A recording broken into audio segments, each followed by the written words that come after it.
Thank you for joining everyone. This is the second quarter's Patent Watch from Catalyst. The topic this round is going to be about page speed. So a lot of you might be new today, so I'm going to give a little brief description of what Patent Watch is. Patent Watch is a quarterly webinar that we host, which is designed to really take a look at some of the patents that are being filed by some of the big players out there, Google and Facebook and Yahoo, Bing, and to give you some insight into what direction they could possibly be heading in for filing this patent. These are hosted by our very own Dan Cristo.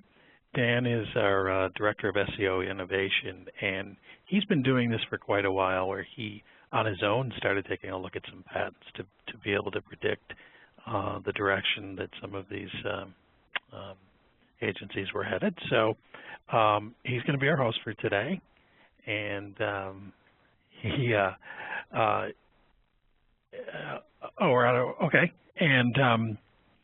I'll go through his bio in a second. So this one's a little different. You can ask questions during it if you'd like to in the chat box, but we're going to follow up and have the formal Q&A session at a Twitter chat, which begins immediately following this at 3 o'clock. As you see, it's right there. So if you do have some questions and you have some time to hop on over there, please do. There's some great conversation that's going to be happening there. Dan's going to be the guest host following this. So if you've got any questions and want to get into a really robust conversation, that's a cool place to do it. So, and there's Dan. So Dan's been hosting these for quite a while now, and he's pretty well known out there. As you can see, he speaks at various conferences and is a featured author on several sites. So you can find Dan in a lot of different places. He's led a lot of strategy for some of the biggest brands in the world, so he's very well versed at this. Hello, Dan. Hey, Rich. Thanks. How you doing? Doing well, thank you. Good, good. So this sounds like an interesting topic. I'm going to hand it off to you. If any questions come up, we can address them, and I may drop in occasionally to ask a question as well. But you can take it away. Thanks. So when we were looking at different patents that we might want to cover in this patent watch, we came across this patent on page speed. And what struck out at me is not that there's something crazy innovative about page speed. We all know that page speed is a ranking signal. Matt Kutch had mentioned that a couple years ago, but this patent actually expands on what that means and what sort of rankings are affected by that particular signal. So we're going to dive into how page speed is calculated, who is affected most often, how you can speed up your own page and reduce your speed and improve your rankings through that. So it's a very in-depth technical look at this one signal. So this particular patent was actually filed, I'll get a little pointer here, it was filed in 2010, November of 2010, and it didn't get published until February 4th. So that gives you a sort of feel for how long it can take before a patent goes through the full system, gets vetted, and then is actually released to the public. But we all know that around 2009, 2010, Google actually mentioned that page speed is being a factor in, but they didn't give much details as to what that actually means.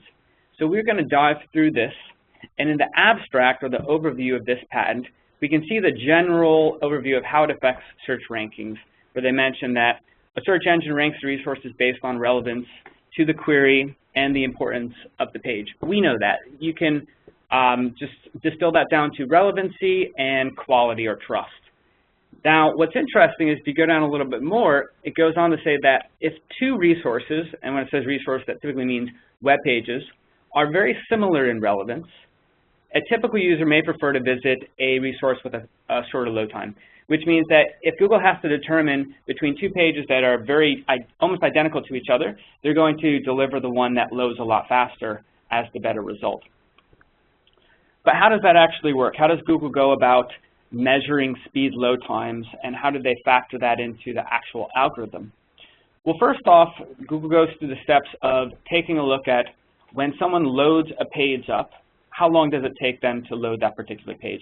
And it's not just their crawlers that they're measuring the download time of that page. It's actually typical users who are surfing the web using Chrome or whatever browser that Google can get some data on. And then the second step is they save all those scores that they've collected, and then when a user types in a search query, they actually match up those scores, those page load scores, with the relevancy scores that they have on the page itself. And then they sort of look at the two and do some algorithmic crunching and then reorder the rankings. And that's how you get the finalized rankings. So let's unpack that a little bit. What does that actually mean? So the first step, collecting load times. So we see that Google is primarily using Chrome for this, and they're taking a series of data points. So whenever someone visits a particular web page, they're capturing how long it took that page to render in Chrome. And it's not just the HTML, it's the JavaScript, it's the Flash, it's the videos, it's the share buttons, the iframes, all that gets added up. So you may want to think about, all right, well, how do I address some of these very heavy, very slow parts of my pages? And that's what we'll get at when we get further along. So they collect all these data samples from, let's say this user took 1.2 seconds to load the page, another user took 1.6, another user took 1.4, and they aggregate those all together and they come up with a general load time, an aggregated load time for that particular page.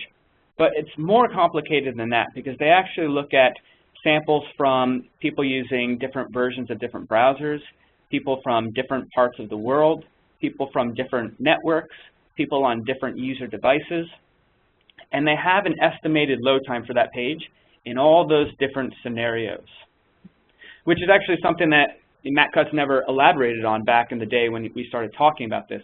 So this is the sort of granularity that Google is capturing. And let's look at that sort of laid out. Let's say we had example.com. It could be your client's domain. Google wants to look at example.com being loaded from a few different locations, United States, France, Germany, on different devices, different browsers, different networks, different IP addresses, and they come up with an average page load speeds for all those different scenarios. So let's say these are the typical page load speeds. Now, they're going to take that, they're going to save that page load speed data, and then when someone types in a query like fuel-efficient cars, it's going to first look at all the pages that are relevant to fuel-efficient cars. And this is just a mock-up example. These relevancy scores are just numbers that I created to help exemplify what we're talking about here. So don't go out and say, hey, where do we get this data? This is just a mock-up. But we're taking these 4 results, and let's say Consumer Reports has the highest relevancy score, and fueleconomy.gov has the lowest relevancy score. So then Google is going to take the relevancy score, which we're just carrying over from the last slide, and it's going to overlay the page load speeds that it's captured from users who are visiting the site via Chrome. And in this particular use case, fueleconomy.gov has a much shorter page load speed than these other ones above it. So then it's going to multiply the page load speed that it captured with the relevancy score, and it's going to use a speed multiplier based on how fast or how slow the page is.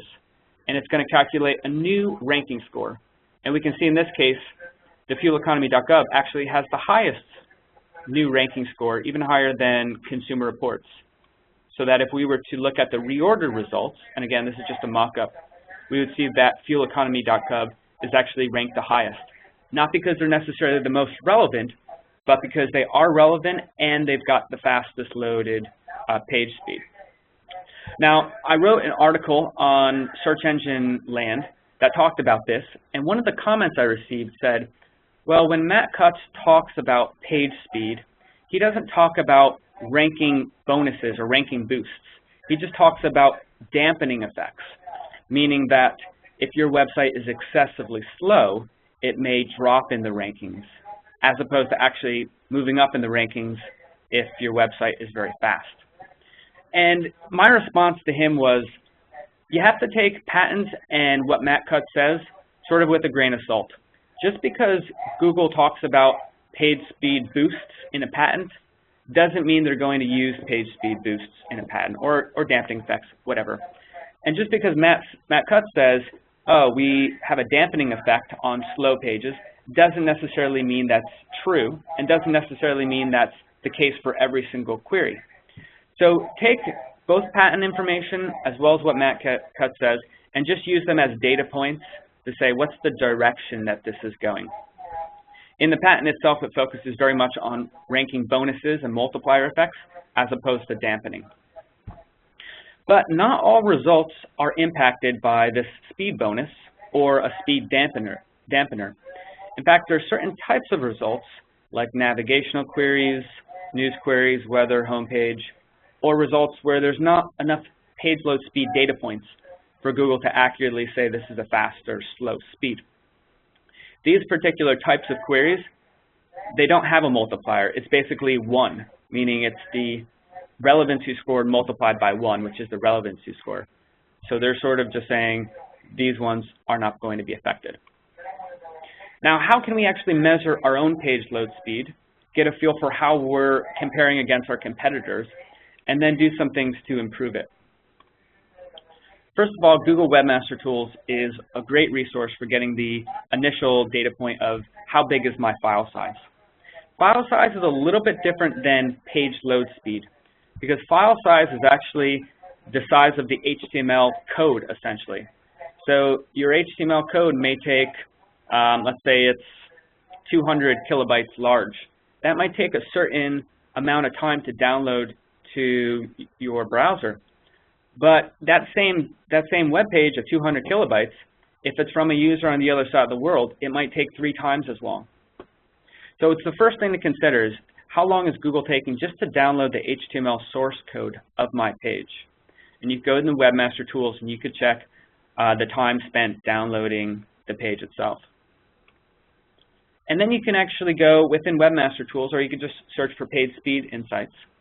And Google has a tool where it'll give you more detailed information on the page speed. So in this example, I use CNN.com, and Google's giving me the current page speed for mobile. If I were to click on the tab, it would give me the desktop information, as well as recommendations on how to fix the most serious issues to speed up the page.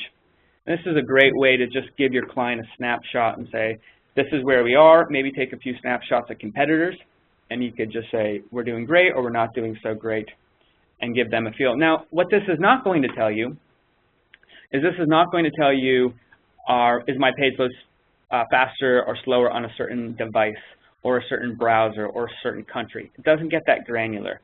These are just the technical optimizations such as caching your page or minimizing the size of your JavaScript file, technical things like that, or loading images from a sprite instead of loading the actual full image. So let's get into a few of these common culprits and talk about how we can actually improve these. So one of the most common ones is too many HTTP requests. So what this means is when your browser downloads a web page, there are multiple HTTP requests. One is for the source code of the file, one is for the JavaScript, one is for the images, one could be for a Twitter button, etc. And if you have got a lot of images or a lot of JavaScript files that are externally hosted, there could be a lot of HTTP requests. So that means it's having multiple requests coming from the server to the browser, and those requests can get slowed up. Back in the day, packets used to get lost along the way. Today, that doesn't happen so much, but you could hit some essentially traffic on the network if there's too many HTTP requests, or if that server that hosts images is slow. It could be slow in responding or getting overwhelmed, and that'll slow your page down. So try to combine scripts, JavaScript files, into a single JavaScript file if you can. And that single JavaScript file, once it's rendered once in the browser, it'll be cached, meaning that other pages it'll visit, it just has to load that one JavaScript file from cache. Style sheets as well, so they can be cached.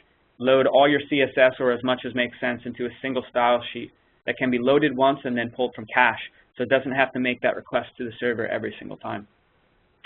Sprites are interesting. So typically you think of like a button with different rollover states.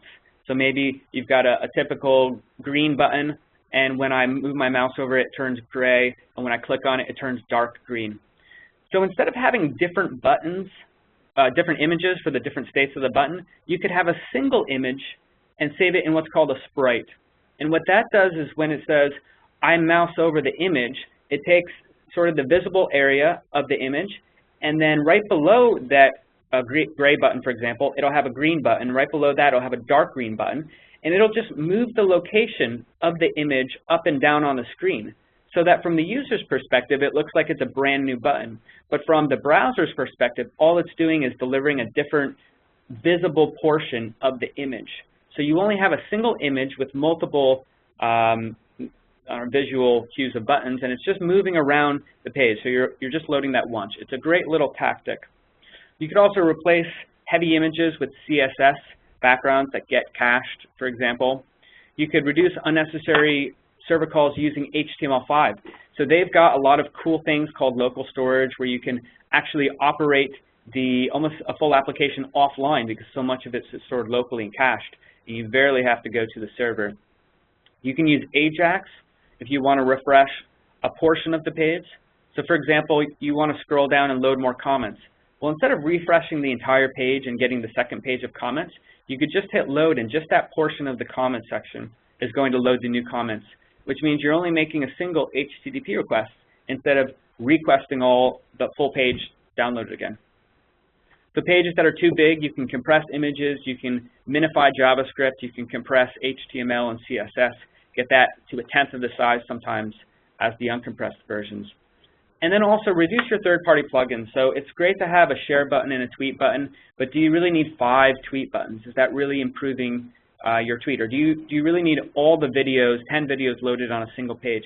All those embedded videos and share buttons and tweet buttons and iframes, they're going to drastically slow down your page load speed. Analytics as well.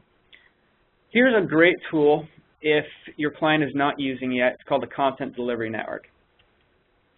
So this works by helping users in different countries access your web page faster. And the way it's set up is typically if you have a single server, let's say this image on the left, a single server that's hosting your web page or your site, and that's located in Dallas, Texas. Now, if you're loading the site from Austin, Texas, it's only going to take a very fraction of a second for that for that file to be transferred from Dallas to Austin.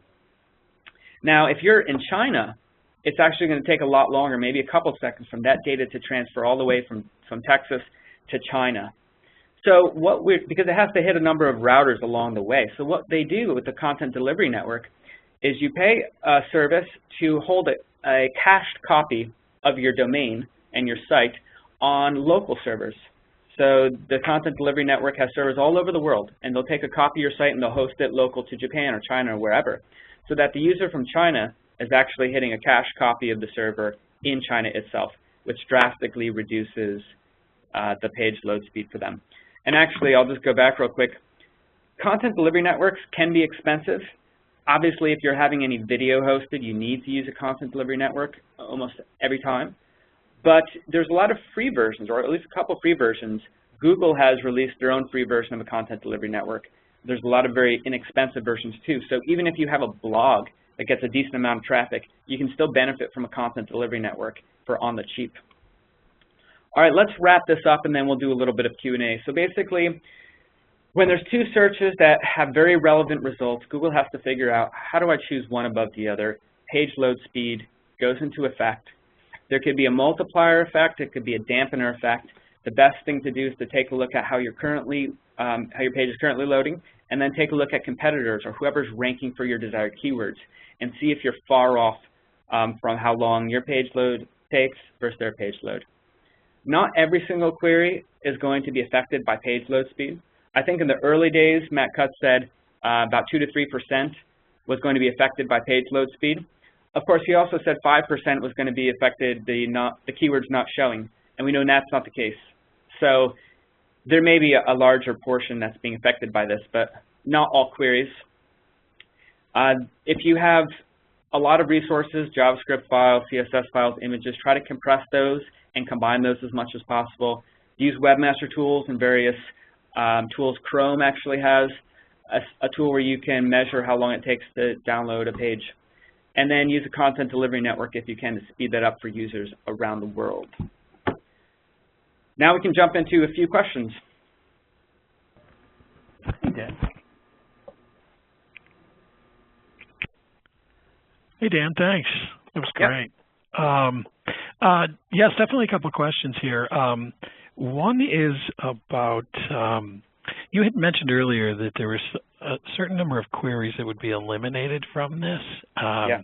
A couple mentioned were things like weather and news, as well as navigation. So the question's two-part.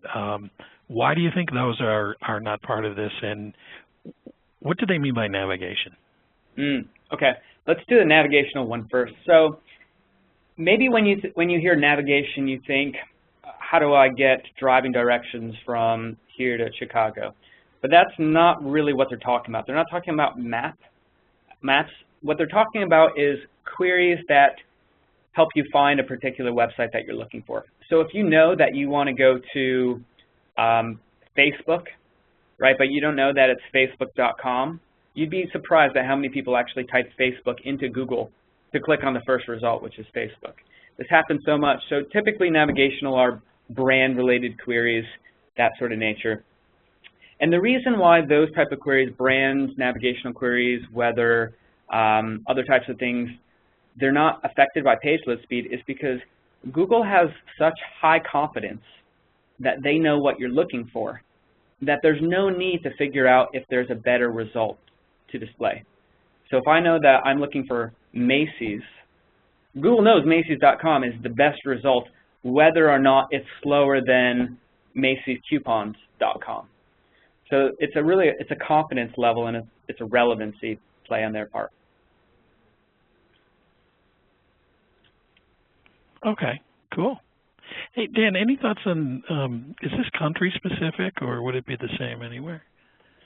It is the same everywhere, and that's sort of one reason why this was pulled out is because there was a lot of problems with accessing sites from different countries. So let's say I go on vacation in France, and if I'm trying to access U.S. websites, it's going to be a lot slower.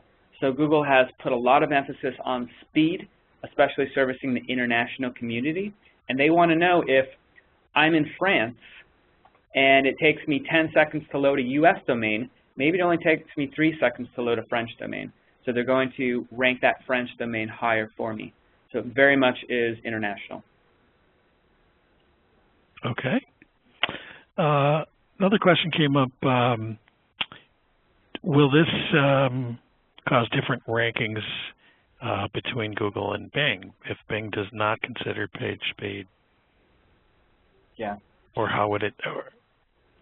You know, I haven't looked at any patents from Bing about page speed, so I don't know whether or not for sure that they do. Although Bing touts that they take thousands of signals, or at least 1,000 signals into play, where Google has said in the past they're looking at 200 to 300 signals. So my guess is that Bing has certainly seen page speed as a signal, and they tend to copy Google anyway. So as much as possible, Bing is trying to go the same direction. And after all, it's about user experience, and a fast page speed is best for the user. So certainly Bing would be unwise to not consider page speed as a ranking signal. So you're better off just optimizing for the user, and you're going to make both engines happy. Okay. Perfect. There's a couple other questions here, but now that it has hit 3 o'clock, I think we're just going to roll those over to the Twitter chat. Okay, cool. Okay. Yep. I know you're going to be hosting that, so you're going to be there as a guest host. Yep. For any of you who are looking to join that, here's a slide that gives you some of the instructions. So we'll leave that up for a few minutes, and then please, if you can, make the move, join the pub chat. Well, thank you, Dan. Excellent. Really appreciate it. Everybody on the phone, we do this quarterly, so look for Dan in the next few months, next quarter, to have another version of Pat and Watch. Thank you all for joining. I'll see you guys on the SEO Pub.